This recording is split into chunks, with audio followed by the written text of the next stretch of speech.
तो मित्रों, 7 अगस्त की शाम को आप सभी को नमस्कार। फटाफट बात करेंगे मार्केट में आज क्या हुआ और कल के लिए क्या आपको हिंट हम दे सकते हैं। देखिए, निफ्टी चढ़ा 80 पॉइंट और बैंक निफ्टी लुढ़क गया 42 पॉइंट। निफ्टी में 35 एडवांसेस थे, 14 डिक्लाइन थे। बैंक निफ्टी में 5 एडवांसेस थे और 7 डिक्लाइन थे। ये तो बात रही निफ्टी और इंडेक्स की। लेकिन इंडेक्स के बाहर जो हमारा देखने का तरीका होता है, एफ में थे एडवांसेस और 65 थे डिक्लाइन, यानी कि मार्केट था मजबूत बावजूद बैंक निफ्टी वीक था उसके। लेकिन डिलीवरी उठाने की जो बात है वो थोड़ी सी कम उठाई गई। 121 शेयरों में डिलीवरी एवरेज से कम उठाई गई, 68 शेयरों में डिलीवरी एवरेज से ज़्यादा उठाई गई। यानी कि मार्केट चल तो रहा है लेकिन डिलीवरी का सपोर्ट सभी स्टॉकों में नहीं आ रहा। चलिए, ये बात हो गई। निफ्टी के बाहर 0.32% का गेन रहा। बात करेंगे फटाफट टॉप 15 में क्या हुआ। देखिए, टॉप 15 में मैंने आपको कल ही हिंट दिया था कि अगर निफ्टी चलेगा तो उसके लिए इन्फोसिस, टीसीएस और रिलायंस, इन तीनों का चलना बहुत ज़रूरी है। चल गए तीनों।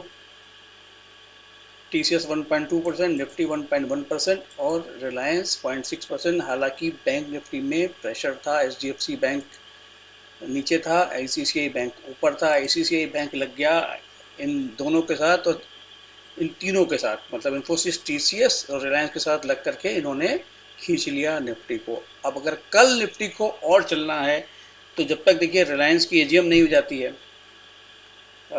तब तक तो शायद लगता है रिलायंस का गिरना थोड़ा मुश्किल है, संभालता रहेगा ये। इन्फोसिस और टीसीएस का गिरना भी मुश्किल ही लगता है। गिरेंगे तो बाइंग आ जाएगी। तो प्रेशर कहाँ रह सकता है? बैंकों पे रह सकता है। हो सकता है कि आईसीआईसीआई बैंक स्लिप कर जाए और एचडीएफसी बैंक ऊपर आ जाए, इस तरीके से। बाकी तो और किसी में दम लगता नहीं है। एक्सिस बैंक और आईसीआईसीआई बैंक के बीच का जो गैप है वो थोड़ा बढ़ता हुआ नजर आ रहा है, इसलिए हो सकता है कल एक्सिस बैंक आगे आ जाए और आईसीआईसीआई बैंक बैकफुट पे आ जाए। इस तरीके का कुछ सिनेरियो हो सकता है। अब ज़्यादा बात इसके ऊपर नहीं करेंगे। अब बात करेंगे अब कि आज हम जिस टॉपिक पे बात करेंगे वो बात करेंगे आज जिन कंपनियों के रिजल्ट आए उनके रिजल्ट से हमें क्या क्लू मिल रहा है, कैसा डेटा बन रहा है। और उसके बाद बात करेंगे कल जिनके आने वाले हैं रिजल्ट, उनमें क्या कैसा डेटा बन रहा है और क्या कर सकते हैं हम रिजल्ट के बाद। तो यानी कि अब हम चलते हैं, सीधा फिल्टर लगाते हैं अगस्त के महीने में 7 तारीख का। 7 तारीख यानी कि आज किस किस के रिजल्ट आए। सारे रिजल्ट मार्केट, कुछ मार्केट आवर्स में आए, कुछ मार्केट आवर्स के बाद आए। देखिए, इंडिया सीमेंट की हो गई पिटाई, रिजल्ट थे खराब, 4% गिर गया। तो डे का लो बनाया 214 और 216 पे बंद हुआ। इसको नहीं छेड़ेंगे, रिजल्ट पसंद नहीं आए। रेमको सीमेंट के रिजल्ट आए खराब, शेयर भी गिरा हुआ था, खराब था। लेकिन लेकिन भाई साहब, ये नीचे से 3.9% घूम गया। कहाँ से घूम गया, कौन से लेवल से? 861%, ध्यान रखिएगा। तो मेरे लिए तो ये बाय है। अगर ये थोड़ा और गिरता है कल, क्योंकि सुबह सुबह रिपोर्ट आएंगी, कोई टारगेट देगा नीचे के, कोई देगा ऊपर के, देने दो उनको टारगेट। मैं तो बाय करूंगा अगर ये गिरता है तो। जीएनएफसी, जीएनएफसी के भी रिजल्ट आए खराब, बेहद खराब। केमिकल सेक्टर में सभी के खराब आने थे तो इसके भी खराब आने थे। देखिए, ये गिर गया काफ़ी, 4.5% गिर गया। अभी ये पता नहीं F&O बैन में है या नहीं, ये देखना पड़ेगा। लेकिन अब ये 4.5% आज का ऐसे लो बनाया 553 रुपये का और 559 रुपये पे बंद हुआ। देखिए, 20-25 रुपये और टूट जाता है ना, ये 520 के आसपास आ जाता है तो फिर ये ब्लाइंड बाय हो जाता है मेरे लिए, क्योंकि रिजल्ट खराब इसके इस क्वार्टर में जरूर है, हमेशा के रहने वाले नहीं है। वर्लपूल भी नीचे से घूम गया, रिजल्ट इसके भी ज़्यादा अच्छे नहीं थे। रिजल्ट इसके भी अच्छे नहीं थे लेकिन नीचे से घूम गया क्योंकि शेयर चला ही नहीं हुआ है। 3.2% नीचे से घूम गया ये। अगर ये भी अगर नीचे कल आता है तो इसमें छोटी क्वांटिटी में बाइंग बनती है। मतलब अगर ये 1450 के आसपास मौका दे देता है कल ये, तो मैं इसमें छोटी क्वांटिटी में बाय करूंगा। टाटा केमिकल के बारे में बात नहीं करेंगे, हम इसको छोड़ देते हैं, कोई कोई छोड़ देना चाहिए। गोदरेज सीपी के जो रिजल्ट आए वो रिजल्ट मिक्स हैं। टॉप लाइन बड़ी है लेकिन बॉटम लाइन में थोड़ी सी प्रॉब्लम है। उसमें एक 77 करोड़ का वन ऑफ है, उसको बता दें। मेरे को रिजल्ट ठीक ठाक लगे। मार्क अगर ये भी अगर कल गिरता है, कल अगर ये कुछ अगर रिपोर्ट आती है, जैसे ब्रोकर हाउसेस की रिपोर्टें आती हैं सुपर टीवी में, क्या माहौल बनाया जाता है उस हिसाब से अगर ये गिरता है 1030 पे बंद हुआ है, 1015 के आसपास मिलता है तो मेरे लिए ये बाय है, मेरे पास ऑलरेडी इसमें पोजीशन है। ये बात हो गई। इसकी चार्ट वार्ट हम नहीं लगाएंगे क्योंकि चार्ट लगाने में फिर बहुत टाइम लगता है, आपको बोर होना पड़ेगा मेरे साथ। तो अब हम चलते हैं कल किन के रिजल्ट आने वाले हैं उसके ऊपर एक जल्दी से बात कर लें, जिससे कि वीडियो फटाफट खत्म भी हो जाए। अदानी पोर्ट के रिजल्ट आने वाले हैं। अदानी पोर्ट में कोई ऐसा डेटा नहीं बन रहा है जिसकी हम बात कर पाएँ, इसलिए कोई बात नहीं करेंगे। हिंडाल्को ऑलरेडी 52 वीक हाई पे चल रहा है, डेटा भी कुछ कैसा खास नहीं बन रहा है, इसलिए इसमें भी हम कुछ नहीं करेंगे।